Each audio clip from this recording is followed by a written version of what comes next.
Have you ever felt that unexplainable silence from him? The quiet distance that feels like an endless void?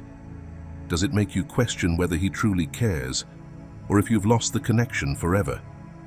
You've done the healing, grown, and aligned with your own truth. But still, something feels incomplete. The divine masculine remains elusive, seemingly unmoved despite your inner transformation. You wonder why union hasn't manifested, even though you've done everything you could. Why does he still seem so far away? In today's video, we'll unravel this perplexing dynamic between the divine masculine and feminine. You'll discover why the masculine energy doesn't automatically step into union just because he misses you, or because you've grown and healed. It's not a matter of effort or intention, it's about an internal awakening that he must experience on his own.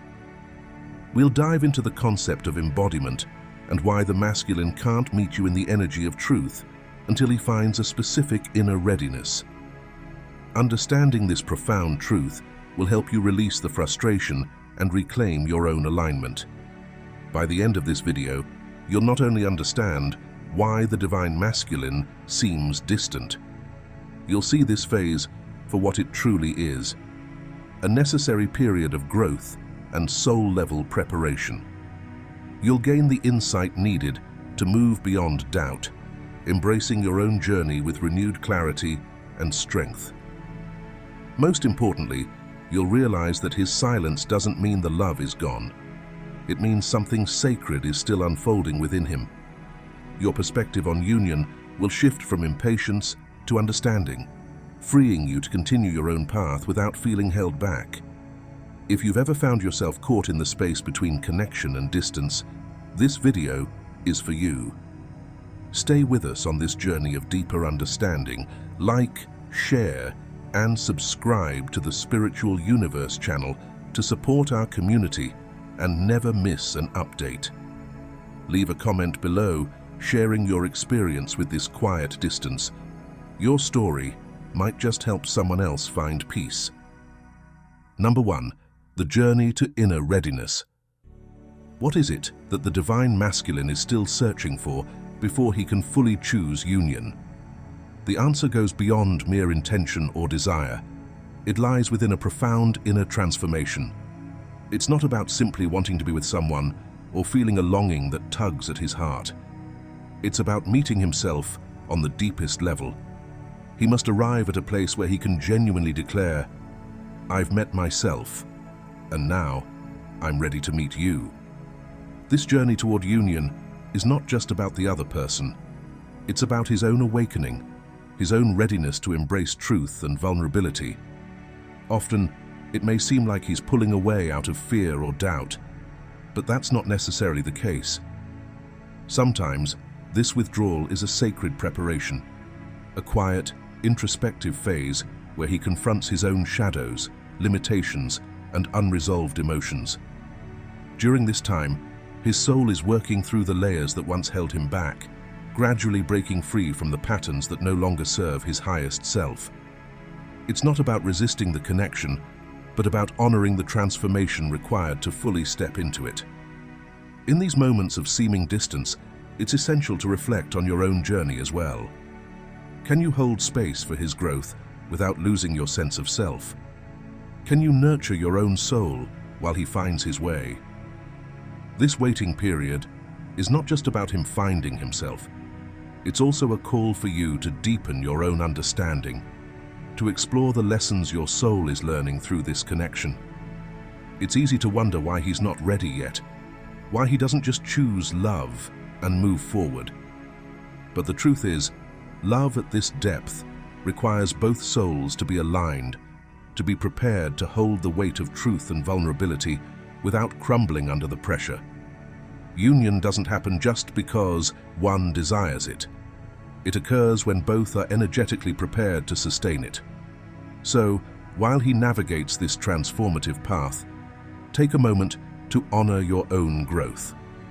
Reflect on what your soul has been learning throughout this journey.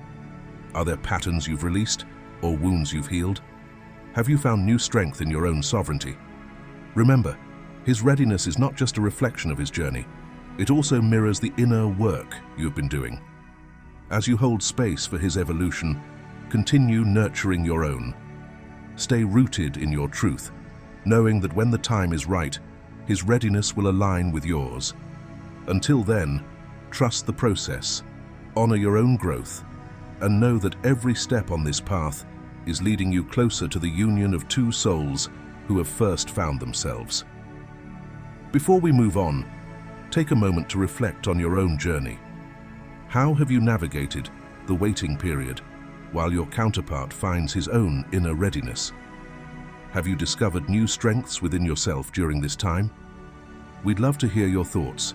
Share your experiences in the comments below, or simply type, "I honor my journey," to affirm your growth and commitment to self-discovery. Your insights might just inspire someone else on a similar path. Number 2. Facing the wounds, love and vulnerability. Why does he seem so distant, even when his love feels palpable? Why does he reach out, only to retreat once more?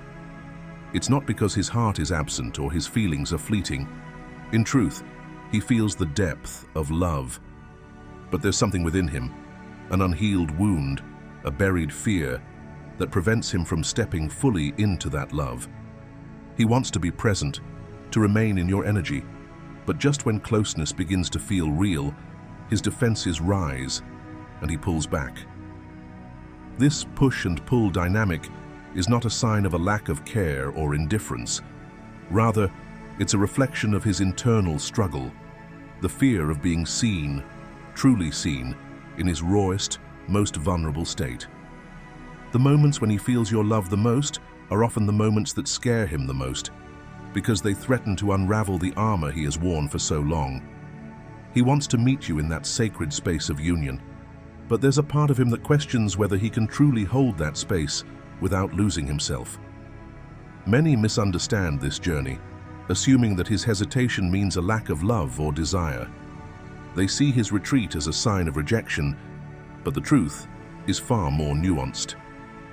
The masculine path is not just about wanting love, it's about being ready to receive and sustain it. It's one thing to desire connection, but quite another to feel worthy of it. To stand in the presence of unconditional love requires more than just longing. It demands inner readiness, a willingness to face the shadows that whisper, "He is not enough." Union, therefore, is not merely a romantic notion or a fantasy of eternal bliss. It's an energetic truth that requires alignment on both sides. To truly merge in that sacred space, he must first confront the parts of himself that were taught to hide, to deny his feelings, to stay guarded, to mask his true essence. These parts of him, conditioned by past wounds and inherited fears, must be faced and embraced before he can fully step into the love he knows exists. For him, it's not about resisting love, but rather preparing to hold it without crumbling under its intensity. It's a process of unlearning the belief that vulnerability equates to weakness. Only when he can stand firmly in his truth, without fear of judgment or loss, can he choose union not as a fleeting desire, but as a steadfast commitment. In this space of waiting, it's crucial to understand that his journey is not about rejecting you. It's about finding the strength within himself to show up wholly, without reservations or lingering doubts. Can you love him through this process without losing your own center? Can you trust that his distance is not the end, but the very path that may one day lead to deeper connection? The path of the divine masculine is one of self-confrontation and healing. It's about meeting his own heart with courage, shedding the armor of fear, and emerging ready to receive the love he has always desired, but never felt capable of sustaining. In this journey, love becomes not just a dream, but a choice to face the wounds, and through that vulnerability, to finally be free. Number 3, the inner battle, love and safety. The journey of the divine masculine is not just about stepping into love. It's about learning to hold that love without running away. It's about facing his own emotional depth and embracing vulnerability, not only with you, but more importantly with himself. This is where the challenge truly lies. For most masculines, love has historically been intertwined with a sense of danger and exposure. Love meant letting down defenses, risking pain, and, paradoxically, feeling obligated to protect without fully allowing himself to feel. In his experience, love equated to vulnerability, and vulnerability equated to weakness. Now, as he stands on the threshold of union, he is confronted with a daunting truth. To step into love, he must feel everything he once buried. He must face the raw, unguarded parts of himself that he has kept hidden for so long. This is no small feat. It's a profound inner battle, one that requires dismantling the armor he built to survive a world that often demanded strength without sentiment. In the past, silence and stoicism were his shields, but now those very shields are the barriers to the love he deeply desires. This internal struggle is the reason he might go quiet or distance himself. It's not that he doesn't want you or that his feelings are fleeting. On the contrary, his emotions are intense and real. What holds him back is the fear of being unworthy of the kind of love you offer, the awakened, unconditional love that sees past his defenses and into his soul. He questions whether he is enough, whether his past pain, mistakes, or unresolved fears disqualify him from truly receiving your love. To move beyond this doubt, the divine masculine must reclaim his own heart. He needs to dismantle the belief that being vulnerable makes him weak and recognize that true strength lies in openness. He must learn to feel without fearing that his emotions will consume him or make him less of a man. This reclamation is essential before he can fully show up for you, because without it, he remains in a cycle of self-sabotage and retreat. It's a journey of relearning what love truly means. Love is not a transaction, nor is it merely protection or performance. It's a space of being fully seen and still being held. As he learns to meet himself in this space, he slowly becomes capable of meeting you there too. It's a process, one that may involve pauses, silence, and periods of introspection. Yet each step he takes towards reclaiming his heart is a step closer to genuine, unguarded union.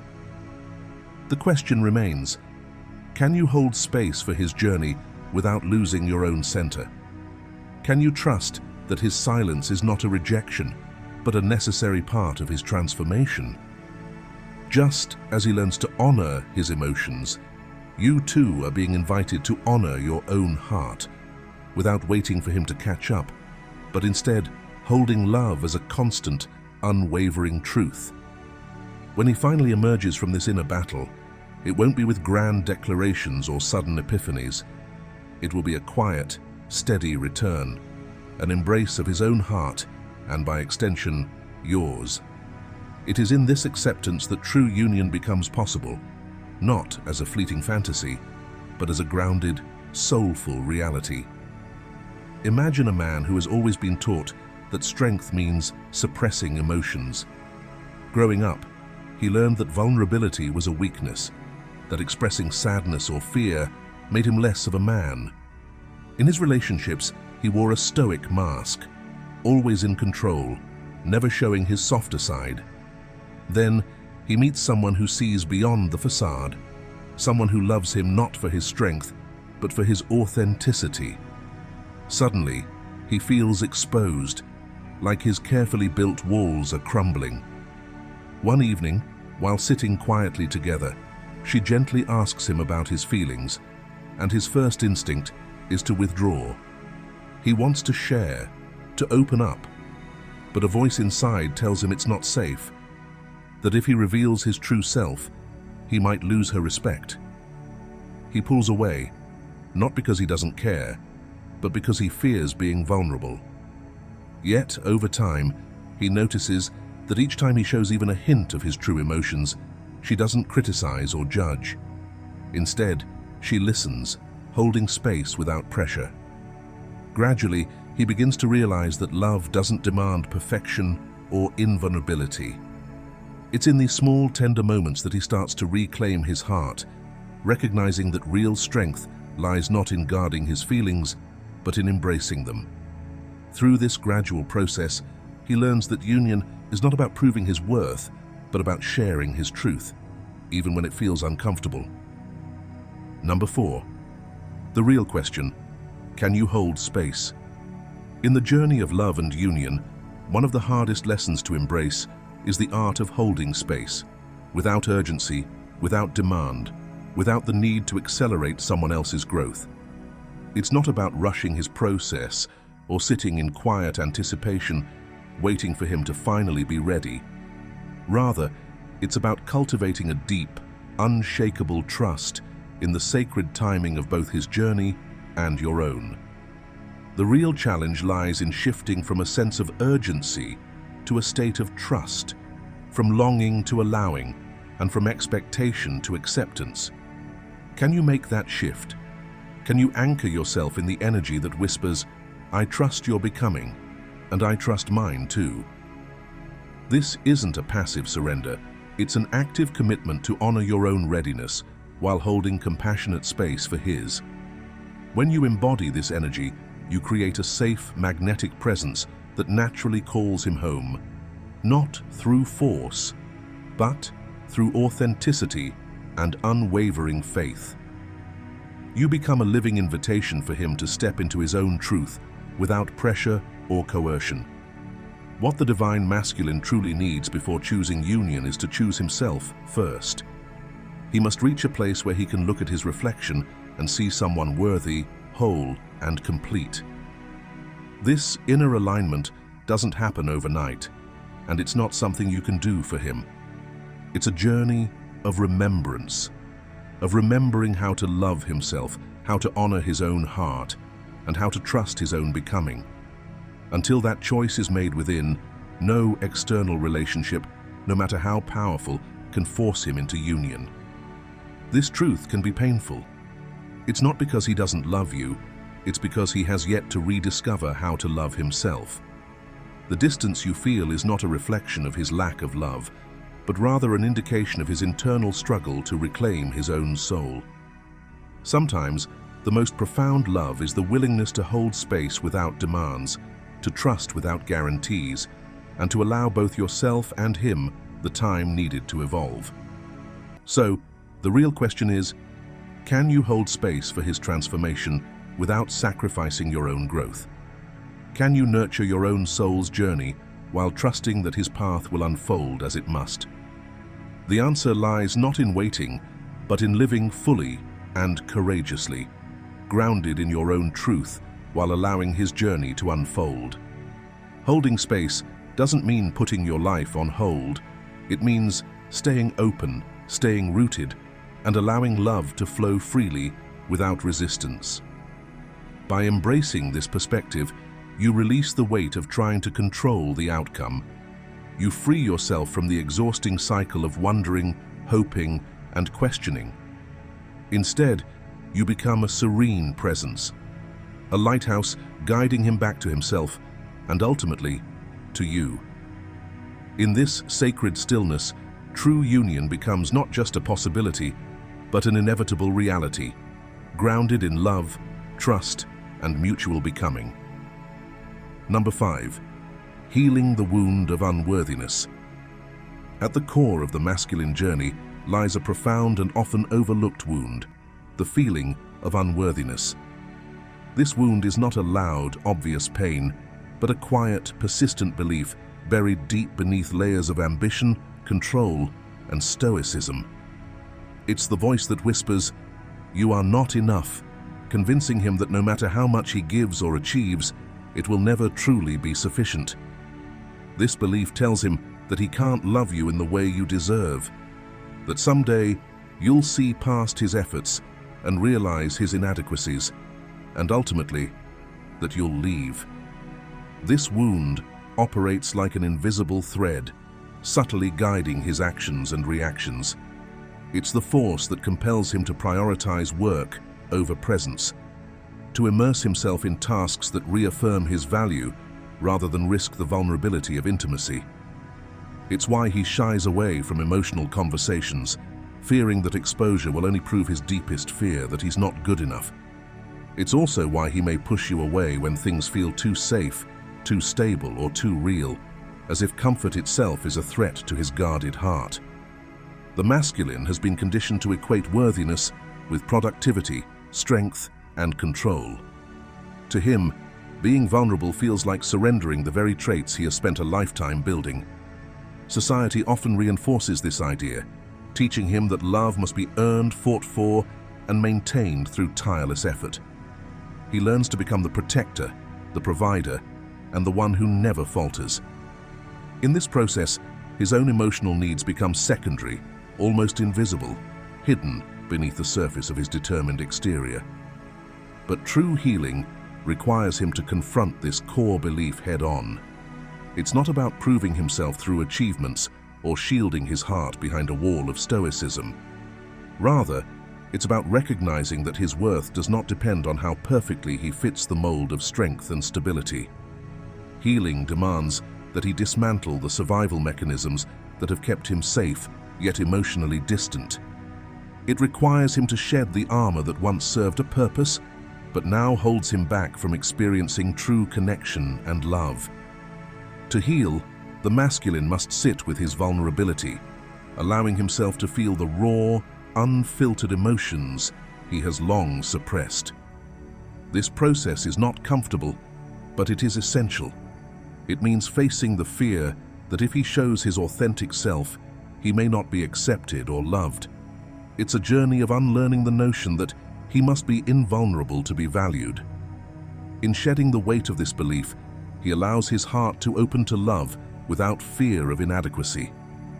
As he embraces his own imperfections, he discovers that being seen in his most authentic state does not make him less deserving of love. It makes him more relatable, more human, and more real. This acceptance, both of his flaws and his inherent worth, becomes the foundation for deeper, more genuine connections. It's not about fixing himself to be worthy of love, but about recognizing that his worth has always existed, even when buried beneath fear and doubt. When the masculine learns to hold space for his own emotional truths, he becomes capable of holding space for yours as well. This shift from guardedness to openness creates a space where love can thrive, no longer constrained by the fear of being seen as less than enough. In this newfound freedom, he no longer needs to prove his value. He simply embodies it, knowing that love is not something to be earned, but something to be embraced. By facing the wound of unworthiness, the masculine not only heals himself, but also transforms his relationships, allowing them to be rooted in authenticity, vulnerability, and a shared sense of worthiness. It's a profound journey, one that leads not just to personal growth, but to a deeper, more fulfilling union, grounded in the truth of who he really is. If you've made it this far, take a moment to honor your own journey of healing and growth. Reflect on the ways unworthiness might have influenced your own relationships, whether it's feeling not enough, fearing rejection, or struggling to show your true self. Your awareness and willingness to explore these deeper truths are a powerful step toward transformation. We'd love to hear your thoughts. How has the process of healing from feelings of unworthiness shaped your journey? Share your story in the comments, or simply affirm your growth by typing, "I am worthy of love and connection." Your voice matters, and your experience could inspire someone else on their path. Number 6. The path to inner union, a journey beyond waiting. Have you ever found yourself waiting for him to come back, believing that union will only be real when he finally returns? What if the true path to union doesn't begin with his return, but rather with the inner transformation that both souls must undergo individually? True union is not a milestone you reach after years of effort, longing, or waiting. It's not a reward you earn for enduring hardships or holding on despite the distance. Instead, union is a state of being, a harmonious alignment between two souls who have each found peace within themselves. It's a frequency, a vibration that both the divine masculine and the divine feminine naturally embody when they're in alignment with their own truths. The role of the divine feminine in this journey is often misunderstood. It's not about pushing for progress or forcing change. Instead, it's about holding space, creating an energetic environment of love, acceptance, and calm presence. This requires a level of surrender that might feel unfamiliar at first. Surrender does not mean giving up or resigning oneself to fate.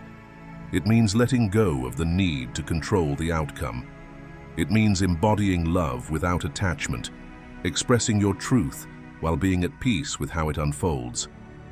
When the divine feminine embodies this frequency, it resonates far beyond words or actions. The masculine can feel it, an unspoken invitation that whispers of trust, acceptance, and unwavering presence. It's not something that can be manufactured or forced. It must arise from a place of inner completeness and self-love. Imagine standing in your own power, knowing that you are enough, just as you are. Your love does not hinge on his choices or the timing of his return. Your heart remains open, but your peace does not waver. In this space of calm surrender, the masculine is not drawn to you because of your longing or your persistence. He is drawn because he senses your alignment, your grounded, authentic presence that requires nothing from him. This inner union transforms the way you relate to the world around you. You no longer wait for validation from outside sources. Instead, you nurture your own growth, cultivate your own joy, and remain rooted in your truth. As you become whole within yourself, you naturally radiate a frequency that the masculine recognizes, an energy that calls him not through demand, but through resonance. The path to inner union is about embodying love so profoundly that it becomes a way of life, not just a goal. It's about allowing yourself to be love rather than constantly seeking it. When both souls arrive at this state, union is not something they have to chase. It becomes an organic, inevitable meeting point, born from two individuals who have fully embraced their own wholeness. If this resonates with you, share your thoughts in the comments. Have you felt the shift from waiting to being? How has your journey towards inner union transformed your perspective? Your story might inspire others on this path to self-realization and authentic connection. Number 7. The power of presence, an invitation to union. Have you ever wondered why trying to make him come back never seems to work? Why forcing, pushing, or insisting only drives him further away? The answer lies not in the effort, but in the energy. It's not about making him return. It's about creating a space where his soul naturally feels safe to meet yours. This journey isn't about waiting for his arrival. It's about becoming your true self, rooted and whole. Your presence holds immense power. When you're grounded, at peace, and fully aligned with your own truth, you emit a frequency that calls him, not through demand, but through resonance. This is not about grasping for his attention or manipulating his feelings. Instead, it's about standing firm in your own light, confident in your path, and embodying the love you wish to experience. It's about holding your own space without wavering, even when his journey seems distant or uncertain. The transformation occurs when you realize that union is not something you must chase or force into existence. Instead, it naturally unfolds when both souls are in harmony within themselves. Your role is not to coax him out of his own process, but to become a beacon of peace and presence, a safe harbor where his soul can find rest without fear of expectation or judgment. Imagine the power of simply being. You do not need to control the outcome or shape his path. You only need to nurture your own light, to walk your own path with authenticity and courage. In this state, you are not demanding his return. You are inviting him to meet you in a space of truth. The more you embody this frequency, the more he will feel the pull. Not because you need him, but because your energy holds a quiet, undeniable power. It's not about making him come back. It's about creating a vibration that his soul cannot resist. This doesn't mean abandoning your desires or pretending not to care. Instead, it means letting go of the need to control, of the fear that he might never return. You become whole on your own, and in doing so, you offer him the opportunity to meet you from a place of his own choosing, free from pressure, guilt, or expectation. Holding this energy requires courage. It requires a willingness to stand in your own truth, to love without grasping, and to trust that whatever unfolds is aligned with your highest good. When you embody this state of being, his energy naturally begins to shift. He senses the difference, not through words or demands, but through the palpable peace you exude. In the end, it's not about waiting or pushing, it's about becoming. It's about living your truth so fully that your presence becomes a powerful invitation rather than a plea. This is how you transform from longing to living, from waiting to becoming. Your presence, rooted and whole, creates the space for his soul to move forward, gently, willingly, and with a sense of safety that only true love can offer. Reflect on your own journey. Are you living your truth, or are you still holding on, hoping for his return? What shifts when you choose to stand in your own power instead of waiting for him to meet you halfway? Share your thoughts in the comments, and remember, your presence alone is powerful enough to inspire transformation. The twin flame journey is not a race to union, but a profound path of self-discovery and spiritual growth. It's about learning to nurture your own soul while holding a sacred space for your counterpart's transformation. Even when he seems distant or unresponsive, trust that your light continues to reach him. The energy you embody, the love you hold, and the peace you cultivate all resonate far beyond what the physical eye can see. It can be challenging to remain patient when progress feels slow or stagnant. But remember that true union is not just about being together. It's about becoming whole within yourself first. Love is a force that works beyond logic and timelines, reshaping your soul and his in ways that are often invisible. Your role is not to rush his arrival or force the connection, but to remain anchored in your own truth and vibrancy. Take a moment to release the pressure of when and embrace the power of now. Your frequency matters, your peace matters, and the love you hold within yourself is already making a difference. Trust that the universe is orchestrating your union in its own perfect timing. Keep your energy aligned, let go of control, and know that love itself is guiding you both home. Have you found moments where trusting the journey felt both challenging and liberating? Share your thoughts in the comments, or simply type, "I trust my journey," as an affirmation. And if you found this message meaningful, don't forget to like, share this video, and watch the next one linked below to continue your spiritual journey. Your presence here matters, and your journey's worthy of love and patience.